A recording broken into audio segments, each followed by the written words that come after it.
নমস্কাৰ মৰমৰ ছাত্ৰ ছাত্ৰীসকল, আজি এটা নতুন ভিডিঅ' লৈ তোমালোকৰ মাজত আহিছোঁ। চ' এই তোমালোকৰ যি পাঠ্যপুথি ক্লাছ 10-ৰ যিটো মেট্ৰিকৰ বাবে তোমালোক পৰীক্ষাৰ্থী, চ' তোমালোকৰ এই পাঠটোৰ পৰা নিশ্চয়কৈ প্ৰশ্ন আহিব।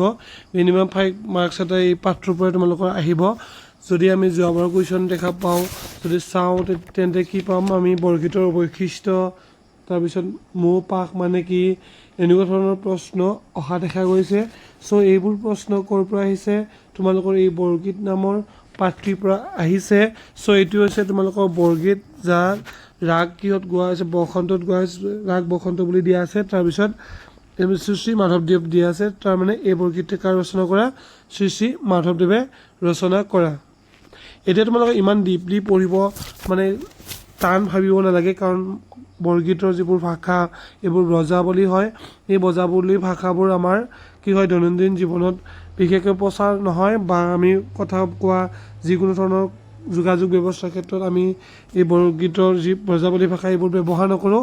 এইবোৰ শংকৰদেৱে আৰু মাধৱদেৱে ব্যৱহাৰ কৰা ভাষা হয়। এই ভাষাটো কোনো এক নিৰ্দিষ্ট ঠাইৰ আঞ্চলিক ভাষাও নহয়। বুজি পালা যে বৰগীতত ব্যৱহাৰ কৰা যিবিলাক ভাষা এইবোৰ কি নহয়, আমি কথা কওঁতে ব্যৱহাৰ নকৰোঁ। এইটো বৰগীতৰ যি ব্ৰজাৱলী ভাষা, এইটো হৈছে এটা কৃত্ৰিম ভাষা। তোমালোকে অকণমান দেৰিকৈ এই কথা বুজিব পাৰিবা। চ' ইয়াতে ধ্ৰুং বুলি দিয়া আছে, পদ বুলি দিয়া আছে। চ' ধ্ৰুংটো আমি আগতে পঢ়ি লওঁ। হৰি হৰৰে বাপ পখিলো হৰণ, নেৰিবা বান্ধৱ মোক জীৱনে মৰণে। এতিয়া চোৱা, শংকৰদেৱে মাধৱদেৱে নিজ আৰাধ্য স্বামী অৰ্থাৎ ভগৱান শ্ৰীকৃষ্ণৰ কথাক লৈ তেখেতসকলে কি কৰিছে? ভগৱান শ্ৰীকৃষ্ণৰ কথাক লৈ পেলাই এই বৰগীতসমূহ ৰচনা কৰিছে। এই বৰগীতবিলাক হৈছে ভক্তিমূলক, ঠিক আছে। ভক্তি ভাৱ ইয়াত নিহিত হৈ থাকে। বৰগীতবোৰৰ কি নিহিত হৈ থাকে? ভক্তি ভাৱ নিহিত হৈ থাকে। তোমালোকৰ নিশ্চয় মৰ্ণিং কি কৰা? যেতিয়া নামঘৰ থাকে, নামঘৰত সোমোৱা হয়নে? বা কিছুমানে ফ্ৰাইডে, যিবিলাক মুছলমান ধৰ্মৰ লোক আছে, ফ্ৰাইডে ক'ত যোৱা? তোমালোকে মছজিদত যোৱা হয়নে? ঠিক তেনেকৈ তোমালোকে যিবিলাক আমাৰ খ্ৰীষ্টান ধৰ্মাৱলম্বী লোক আছে, তেখেতে কিহত যায়? ক্ৰছত যায় হয়নে? চ' তেনেকুৱাকৈ কি হয়, ভক্তি কিহৰ কাৰণে যায়? এইবোৰ স্থানত কিয় যায়? ভক্তি কৰিব হয়নে? ভক্তি মানে এটা তাতে আধ্যাত্মিক এটা ভাৱ জড়িত হৈ থাকে। ঠিক তেনেকৈ মাধৱদেৱ আৰু শংকৰদেৱৰ যিবিলাক বৰগীত আছে, তাতো কি কয়? ভৰ্তি হৈ থাকে। কি ভৰ্তি হৈ থাকে?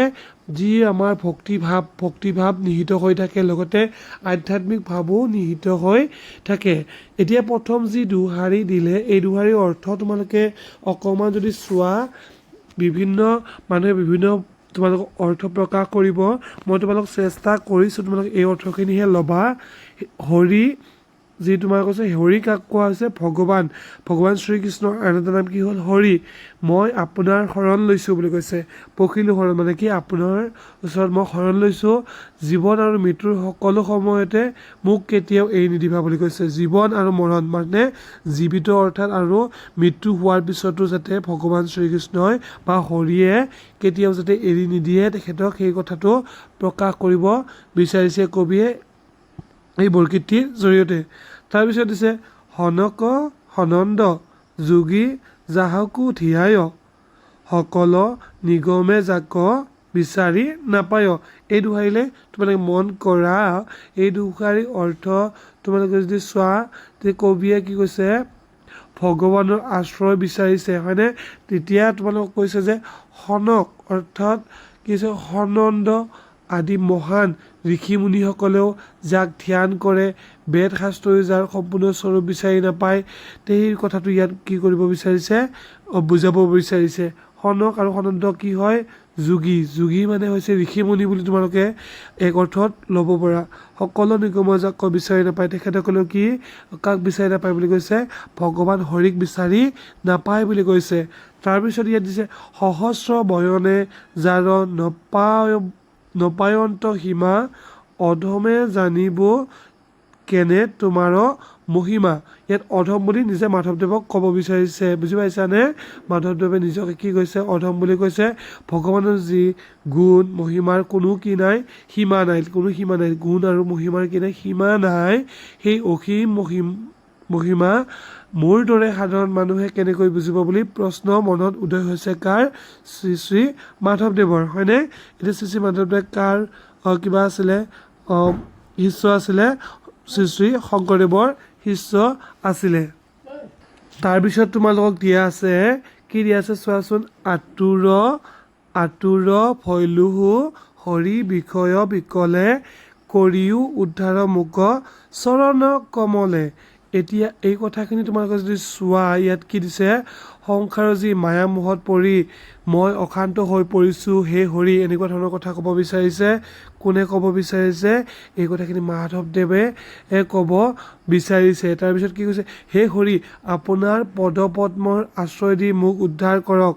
এই কথাখিনি এই দ্বিতীয় শাৰীত প্ৰকাশ পাইছে। তাৰমানে কবিয়ে কি কৰিছে, মায়া মোহত যি পৰি আবদ্ধ হৈছে, সেই মায়া মোহত আবদ্ধ হৈ তাৰমানে কি কবিয়ে মোহ মায়াত পৰি নিজকে কি কৰিছে, বিচলিত হোৱা যেন পাইছে আৰু হৰিক কাতোৰ কৰি কৈছে যে মোক এই মায়া মোহৰ পৰা কি কৰি লৈ যোৱা, উদ্ধাৰ কৰি লৈ যোৱা। তাৰপিছত নেক্সট শাৰীত তোমালোকক দিছে কি দিছে, ইয়াত দিছে তোমাৰ চৰণ দুই মোৰ মহাধন ভকত জনেৰ নিজ তুমিহে জীৱন। বুজি পাইছেনে কিমান ধুনীয়াকৈ তেখেতে কৈছে, আপোনাৰ চৰণ যুগলেই মোৰ আটাইতকৈ ডাঙৰ সম্পদ বুলি কৈছে। ভগৱান শ্ৰীকৃষ্ণৰ চৰণ, ঠিক আছে, চৰণ জোৰে কি হয়, অমূল্য সম্পদ বুলি কোনে কৈছে, বা আটাইতকৈ ডাঙৰ সম্পদ বুলি মাধৱদেৱে ক'ব বিচাৰিছে। আপুনি ভক্তসকলৰ জীৱনৰ একমাত্ৰ আশ্ৰয়, যিয়ে আপোনাক ভক্তি কৰে, যিয়ে ভক্তি কৰে তেখেতসকলক কি কয়, ভক্ত বুলি কয়। এই ভকতসকলৰ বা ভক্তি যোনে ভক্তসকলৰ কি জীৱনৰ একমাত্ৰ আশ্ৰয় কোন হৈছে, ভগৱান হৰি। এই কথাষাৰ তেখেতে ক'ব বিচাৰিছে বৰগীতটিৰ মাধ্যমেৰে। তাৰপিছতে তোমালোকে যদি চোৱা, ইয়াত দি আছে কৃপাৰ সাগৰ কৃপা কৰা একবাৰ কাতৰ কৰিয়া লৈলো শৰণ তোমাৰ কৃপা কৰা নাৰায়ণ চোৰ মোহ পাশ কহয় মাধৱ হৰি দাসকো দাস। এতিয়া এই যে দোহাৰি দিছে, এই দোহাৰিত কি ক'ব বিচাৰিছে বুজি পাইছনে তোমালোকে? হে নাৰায়ণ মোৰ মায়া মোহ দূৰ কৰক, কি কৰক, মায়া মোহ দূৰ কৰক। মাধৱদেৱে নিজকে হৰিৰ দাসৰো দাস বুলি কৈছে। কাৰ দাস বুলি কৈছে? মাধৱদেৱে নিজকে দাসৰো দাস বুলি কৈছে। সেয়েহে আত্মসমৰ্পণ, বিনয় আৰু ভক্তি অধ্যায়টোৰ কেন্দ্ৰীয় ভাৱ হৈ পৰিছে এই বৰগীতটিত, ঠিক আছে। চ' ভগৱানৰ যি অপাৰ মহিমা, তেখেতে কি কৰে, ভক্তক সদায় কি কৰে, কৃপা কৰে বুলি কৈছে, কৃপা কৰে, বুজি পাইছেনে? আৰু চোৰ মোহ পাশ, মোহ আৰু পাশ যিবিলাক থাকে সেইবোৰৰ পৰা উদ্ধাৰ কৰে। কহয় মাধৱ হৰি দাসকো দাস, তাৰমানে দাসৰো দাস মানে, দাস মানে এক অৰ্থত আমি যদি ক'ব বিচাৰোঁ চাকৰ বুলি ক'ব পাৰোঁ, তাৰমানে যিয়ে মানে মালিকৰ সকলোবোৰ কথা শুনে, সেইটো দাস। তাৰমানে ভগৱানে যি ক'ব কোনে শুনিব? মাধৱদেৱে সকলো শুনিব, সেইকাৰণে দাসৰো দাস বুলি কৈছে। এতিয়া এই কবিতাটোৰ পৰা তোমালোকক বহুত পচিবল প্ৰশ্ন আহিব পাৰে। চ' এই প্ৰশ্নবোৰ তোমালোকক উত্তৰবোৰ মই ধুনীয়াকৈ কৈ দিম, তোমালোকে চিন্তা কৰিব নালাগে, তোমালোকে একদম ভাবিব নালাগে যে এই কবিতাটোৰ মানে বহুত টান হ'ব বুলি। এতিয়া ইয়াত যদি তোমালোকক ইয়াত দিছে ৰাগ বুলি দিছে, চোৱাচোন এই ৰাগৰ অৰ্থটো অকণমান মই তোমালোকক জনাই দিছোঁ। ৰাগ বসন্ত, মানে তাত যদি এটা তাৎক্ষণিক মই ধাৰণা তোমাক দিব বিচাৰোঁ, বসন্ত ৰাগ হৈছে বসন্ত ঋতুৰ সৌন্দৰ্য, আনন্দ, ভক্তি আৰু নৱজাগৰণৰ অনুভূতি প্ৰকাশ কৰা এক সুমধুৰ ৰাগ। বুজি পাইছানে? আকৌবাৰ কৈছোঁ, বসন্ত ৰাগ হৈছে, এই যে বসন্ত ৰাগৰ বিভিন্ন প্ৰকাৰ আছে, তাৰ ভিতৰত হৈছে এটা বসন্ত। এই বসন্তটো হৈছে কি, বসন্ত ৰাগ হৈছে বসন্ত ঋতুৰ সৌন্দৰ্য। আমাৰ ঋতু কেইটা? বসন্ত, হেমন্ত, শৰৎ, হয়নে? তাৰপিছত গ্ৰীষ্ম, হয় নহয়? তাৰপিছত এই যিকেইটা ঋতু আছে, এই ঋতুৰ ভিতৰত এই বসন্ত ঋতুৰ কথা কৈছে। আৰু এই বসন্ত ঋতুৰ কি যি সৌন্দৰ্য, আনন্দ, ভক্তি আৰু নৱজাগৰণৰ অনুভূতি, এই তাৰ এক কি হৈছে সুমধুৰ ৰাগ হৈছে এইটো বসন্ত ৰাগ। বৰগীতত এই ৰাগ ব্যৱহাৰ কৰি ভগৱানৰ মহিমা, কৃপা আৰু ভক্তৰ আত্মসমৰ্পণৰ ভাৱ প্ৰকাশ কৰা দেখা যায়। এতিয়া ৰাগ বসন্তৰ কিছুমান বৈশিষ্ট্য তোমালোকক আছে।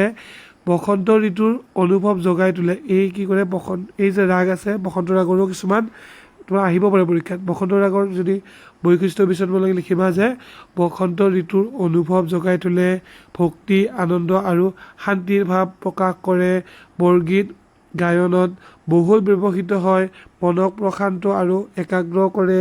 তাৰমানে এইবোৰ বসন্ত ৰাগে এইবোৰ কাম কৰে। এতিয়া বৰগীতটোৰ মূল ভাৱ তোমালোকক এটা থুলমূলকৈ যদি মই দিব বিচাৰোঁ, অকণমান মই পঢ়ি দিম তোমালোকক।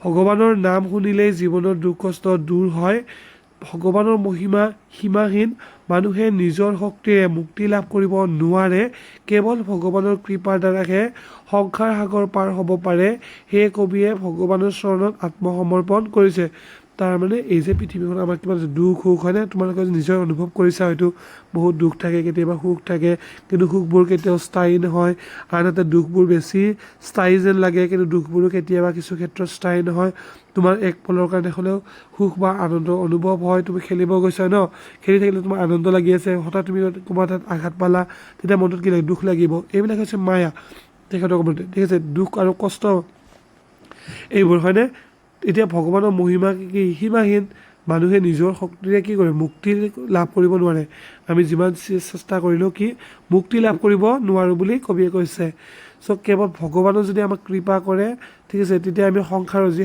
সংসাৰৰ এই সংসাৰখনৰ কি কৈছে এই সংসাৰখনৰ যি মানে সংসাৰখনৰ সাগৰৰ লগত তুলনা কৰিছে এই সাগৰৰ পাৰ আছে নেকি সীমা নাই ন চ' এই সংসাৰৰো কি নাই সীমা নাই ঠিক আছে দুখ কষ্ট বেদনা বিচ্ছেদ ত্যাগ প্ৰেম সুখ অনুভূতি চব থাকিব এই সংসাৰখনত হয়নে কেতিয়াবা লাগিব কেতিয়াবা দুখ কেতিয়াবা সুখ এনেকুৱা ধৰণৰ এই যে সংসাৰৰ সাগৰখন ভগৱান শ্ৰীকৃষ্ণ অৰ্থাৎ হৰিৰ নামৰ অবিহনে বা হৰিৰ অবিহনে কোনেও পাৰ কৰিব নোৱাৰে বুলি কৈছে সেয়া ভগৱানৰ ওচৰত কি কৈছে আত্মসমৰ্পণ কৰিছে মাধৱদেৱে আৰু এই আত্মসমৰ্পণৰ দ্বাৰা কি কৈছে ভগৱানৰ চৰণত সমৰ্পিত হৈ সংসাৰৰ মায়াৰ পৰা যি সাগৰ এই মায়া সাগৰখন সাঁতুৰি পাৰ হ'ব মাধৱদেৱে বিচাৰিছে আৰু আমাকো মানে এই কবিতাটোৰ জৰিয়তে কি আমি যে মায়াত আবদ্ধ হ'ব নালাগে সেই বিষয়ে কিছু আমাৰ নিশ্চয় ধাৰণা হৈ পৰিছে চ' মোৰ ছাত্ৰ ছাত্ৰীসকল মই ভিডিঅ'টো বহুত দীঘল নকৰোঁ তোমালোকক জাষ্ট এটা মই এই বৰগীতটিৰ কিছু সম্যক ধাৰণা দিলোঁ মই পাৰ্ট 2ত তোমালোকক এই কিতাপখনত থকা গোটেইখিনি কৰি দিম মই পাৰ্ট 1ত যদি সঁহাৰি পাওঁ তেতিয়া মই নেক্সট তোমালোকৰ এই গোটেইখিনি যি কবি পৰিচয় কেনেকুৱা ধৰণৰ লিখিবা ইয়াত ধুনীয়াকৈ শ্বৰ্টো দিয়া আছে তোমালোক বহলকৈ বিস্তৃতভাৱে আটাইকেইটা MCQ তোমালোকক মই বাছি দিবলৈ চেষ্টা কৰিম তোমালোকে মোৰ ভিডিঅ'টো ছাপোৰ্ট কৰিবা যদি ভাল ছাপোৰ্ট পাওঁ তোমালোকৰ ইয়াত এই লেচনটো থকা আটাইকেইটা প্ৰশ্নৰ উত্তৰ কৰি দিম যেনে বৰগীত বজাবলী ভাষা এই বিষয়ত দিয়া আছে আৰু কিতাপৰ প্ৰশ্নৰ অবিহনেও আৰু তোমালোকক বিভিন্ন ধৰণৰ মই MCQ পচিবল কুৱেশ্যন যি তোমালোকৰ ইউনিট টেষ্টত আহিব পাৰে বা তোমালোকৰ HSLC এক্সামতো মেবি কমন পৰিব পাৰে ঠিক আছে তোমালোকে সেই চেনেলটো ছাবস্ক্ৰাইব কৰিবা আৰু বন্ধুবৰ্গৰ সৈতে এই ভিডিঅ'টো প্ৰচাৰ কৰি দিবা